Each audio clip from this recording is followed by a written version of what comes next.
A paz do Senhor, povo de Deus. Que Deus abençoe a todos, né? Eu queria, irmãos, estar fazendo uma pequena leitura, né? De um versículo da Bíblia muito conhecido, que fala sobre Simão o Mágico, tá? Atos dos Apóstolos, capítulo 8, versículo 9 em diante, tá? Aqui vai estar falando de um homem, né, que fazia muitas artes mágicas, né, truques, e as pessoas diziam que ele era o grande poder na cidade, né? E hoje eu percebo que no meio de muitas igrejas, muitos lugares não está diferente, né? Tanto numa igreja de porta mais larga ou a mais conservadora, tem pastores, supostos homens de Deus, fazendo, não é de hoje, artes mágicas, né? Por indução, né? Persuasão, transe, hipnose, leitura fria. Isso tudo eu conheço muito bem, né? Na época que eu era feiticeiro, bruxo, quando o jogo de búzio, de tarô, de opelê, iroquê, baralho cigano, baralho da pombagira, baralho de baiana, baralho de São Cipriano não falava pelo jeito da pessoa, ou a entidade não falava, o demônio, pelo jeito da pessoa, eu fazia uma leitura da vida da pessoa. E hoje em dia não está diferente em muitas igrejas, infelizmente, né? A gente chega nas igrejas, em vários lugares, em igrejas, a pessoa fazendo a pessoa entrar em transe, com tal de reteté, um movimento diabólico, carnal.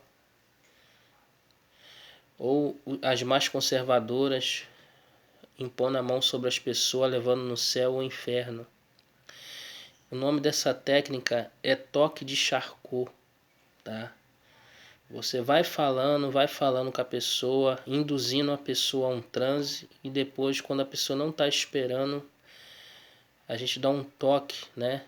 Dá um toque no meio da testa da pessoa e a pessoa cai desmaiada, né? Como se tivesse desligado para a pessoa.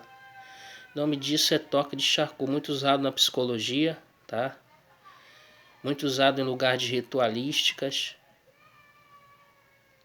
Infelizmente isso está dentro das igrejas.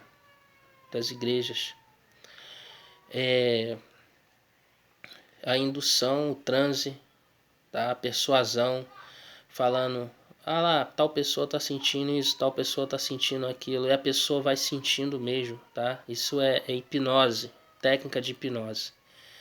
E muitos santarrões aí tá impondo a mão sobre a cabeça de muita gente e falando que a pessoa está no céu ou está no inferno, tá? Isso é um sinal claro de ser um falso profeta.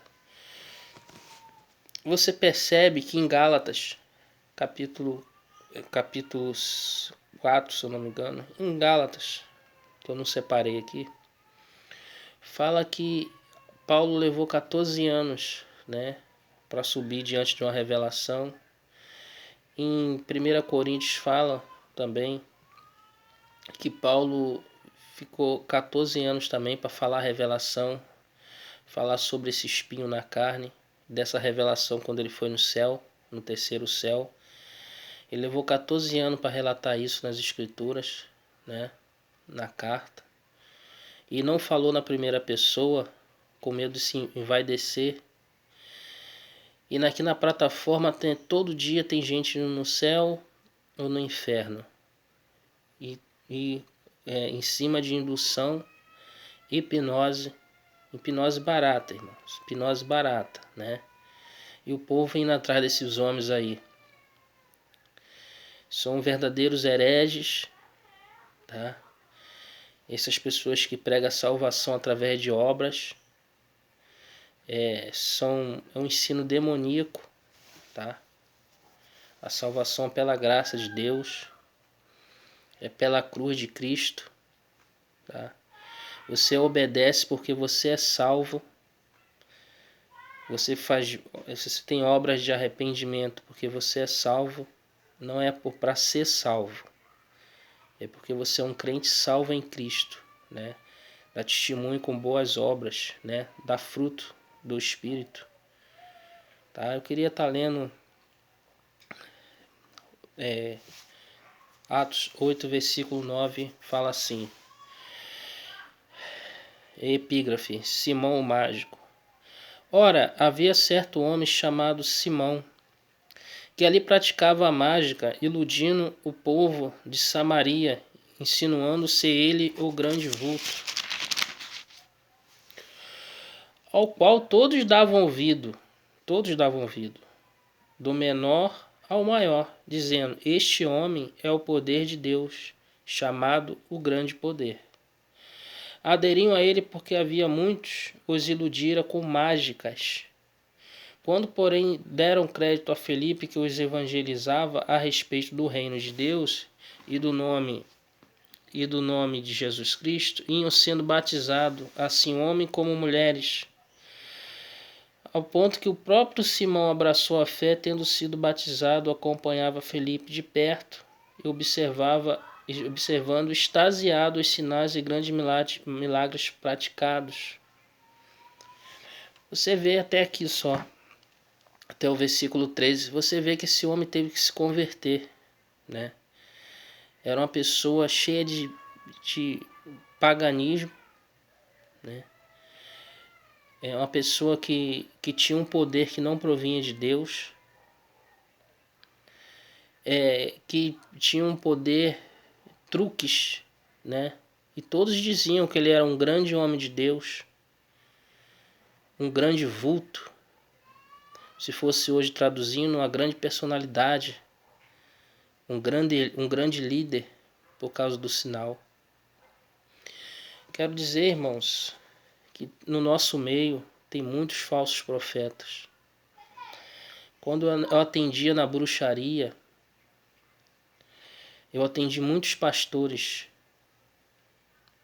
muitas irmãs do círculo de oração, irmãs do coque. Infelizmente, irmãos, o ser humano é enganado pela aparência, tá? O ser humano é enganado pela aparência. Eu deixo essa passagem para os amados irmãos não ser enganado por esses falsos profetas.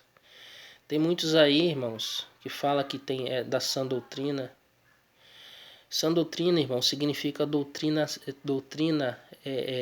sadia, tá? Uma doutrina sadia das Escrituras. Esses homens não têm uma doutrina sadia, tá? Cheio de truques no palco, como se fosse um palco. A igreja está se transformando num palco. É voto, é dinheiro, é super sistemas de mecanismo, meios de transmissão de culto. Não, isso não é pecado não, irmãos. Mas eles querem aparecer, querem botar a mão sobre a testa das pessoas, induzir ela a ir ao inferno ou no céu, fazer hipnoses. Isso é hipnose, irmãos. Acordem. Quem veio da bruxaria pastores adivinhando nomes, adivinhando placas. Isso é leitura fria, irmãos. A gente, pelo jeito da pessoa, ou mecanismo que esses homens têm, até aplicativo da Polícia Civil Federal esses homens põem para rastrear placas de veículo, pega todo o nome das pessoas, eles têm uma equipe muito grande, muitos deles, equipes muito grandes para adivinhar nos cultos o nome de muitas pessoas. Sinais, irmãos, não leva ninguém para o céu, tá? A vida de um profeta de Deus é o fruto, tá? Você tem que ver o fruto na íntegra. O povo cristão, o povo crente é muito fácil de ser enganado. Muito fácil. Se levam por qualquer vento de doutrina, de ensinamento, qualquer vento de heresia. Então, irmãos, eu quero estar aqui deixando esse versículo para o seu pensamento. E a partir aí dessa semana, não está mais presente aí no canal, tá? Eu deixo a paz do nosso Senhor Jesus Cristo. Muito obrigado. Deus abençoe.